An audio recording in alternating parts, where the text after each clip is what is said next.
Ever heard of the Tablelands? No? Well, they're a really incredible rock formation in western Newfoundland. Now, this rock is actually made up the Earth's mantle that got pushed upwards several 100 million years ago. The really fascinating thing is everything we can learn from studying these rocks. The Tablelands are great evidence for proving continental drift and can even help us figure out where certain continental boundaries crash together.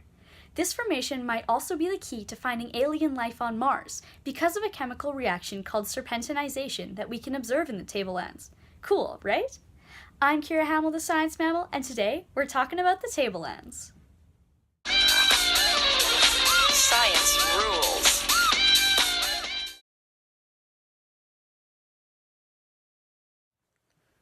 The history of the Tablelands begins way back, before Pangaea split apart or even came together initially. 600 million years ago, the larger continent North America was part of, Laurentia, lay along a break in the Iapetus Ocean. Then, around 540 million years ago, convection currents in the Earth shifted and the ocean began to be subducted. By 490 million years ago, volcanic arcs had grown around these subduction zones and are now preserved in Newfoundland's central zone. Subduction of the Iapetus Ocean pulled Laurentia towards another continent, Gondwana, which lay to the east. 470 million years ago, pieces of the ocean crust and underlying mantle were pushed by the converging continents onto the continental margin of Laurentia. This is preserved in the Tablelands as the rock sequence Ophiolite. By 410 million years ago, Laurentia and Gondwana had collided to form a huge new continent. The middle of this continent, where the Iapetus Ocean used to be, had a mountain range, which is still preserved in Newfoundland, but has been largely eroded due to wind and rain. Around 200 million years ago, the continents again broke apart to form the Atlantic Ocean.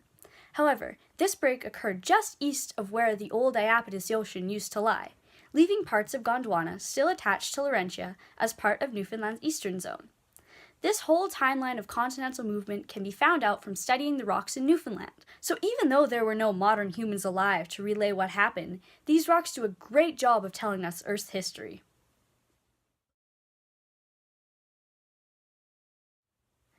The Tablelands are a great example of preserved plate tectonics and continental drift, so much so that the park the Tablelands are part of, Gros Morne, was granted status as a UNESCO World Heritage Site in 1987. The Tablelands were created through a convergent boundary pushing oceanic crust and mantle onto the surface.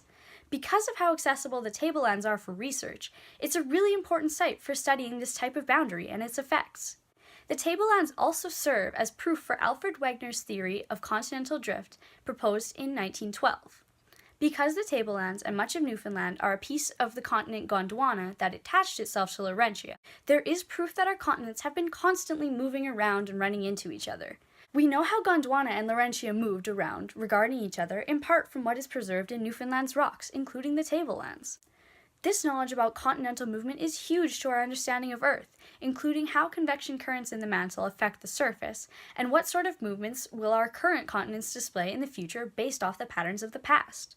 Formations like the Tablelands that preserve geologic history of plate tectonics and continental drift don't only help us understand our past, but also help us predict the future.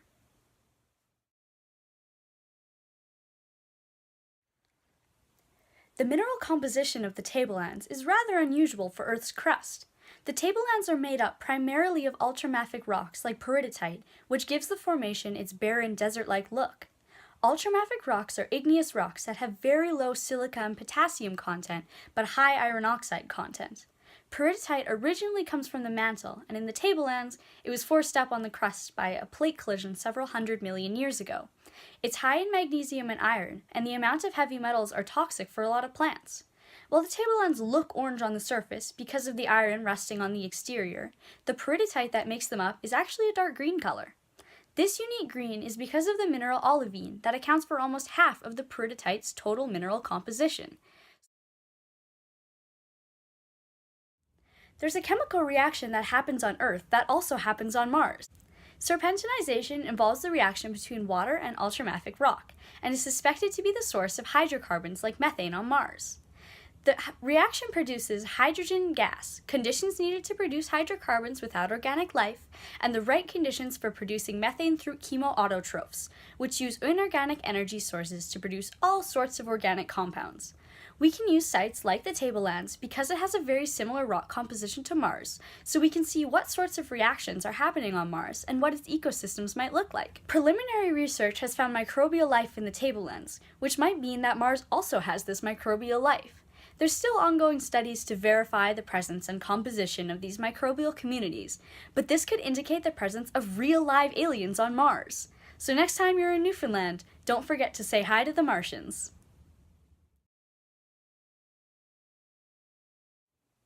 Studying the Tablelands can have some pretty big impacts on science, technology, the environment, and society. For science, these rocks provide a great record for mapping out how the continents drifted and collided way before humans were there to see it themselves. The Tablelands have large implications for technology, too. Serpentinization that happens in the rocks is huge to knowing about Mars and is the perfect location for testing technology that could be used on Mars, especially in regards to finding alien life. The impact of the Tablelands on the environment comes in the form of predicting future plate motion. Because of the record the rocks leave, we know how the tectonic plates moved in the past, and so we can estimate where they will move in the future.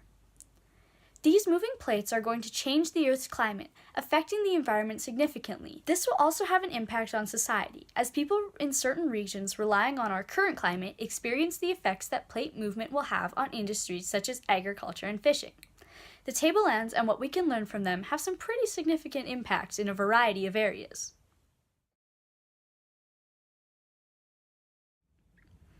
I recently had the privilege of seeing this amazing rock formation in person, and let me tell you, they're every bit as cool as they seem. It was fascinating to get to walk over the Tablelands and know that what was under my feet is the same type of rocks that lie deep within the Earth. After learning so much more about Newfoundland's geology, and the Tablelands specifically, I have a much greater appreciation for the cool rock formations I saw while traveling, now knowing the significance they have to the study of geologic history. See? Told you the Tablelands were cool. From just one rock formation in Newfoundland, we can learn so much, like the patterns of movement our ancient continents followed, and how life on Mars might be possible. So thanks for joining me, Kira Hamill the Science Mammal, on this exploration into the Tablelands.